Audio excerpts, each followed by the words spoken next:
Kamu suka melihat kucing mendengkur? Kira-kira kenapa mereka mendengkur? Sebelum masuk pembahasan, yuk bantu follow akun ini agar orang-orang sekitar mendapatkan lebih banyak wawasan tentang sekitarnya. Terima kasih. Saatnya cari tahu. Dengkuran pada kucing adalah suara bergetar lembut yang sering terdengar saat mereka rileks. Fenomena ini dikenal sebagai purring dan terjadi karena getaran pita suara yang dikendalikan oleh kontraksi otot laring secara ritmis dengan frekuensi antara 25 hingga 150 Hz. Faktanya, saat merasa nyaman, aman, atau senang saat dielus, disusui, atau tidur di pangkuan kita, kucing akan mendengkur sebagai ekspresi ketenangan dan bentuk komunikasi mereka.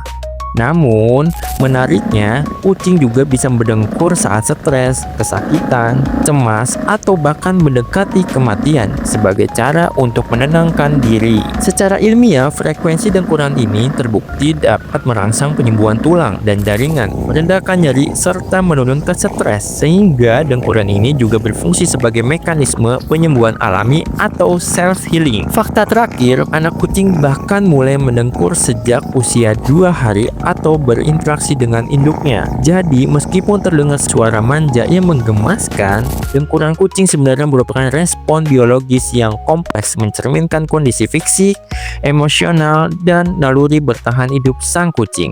Sekian, saatnya cari tahu.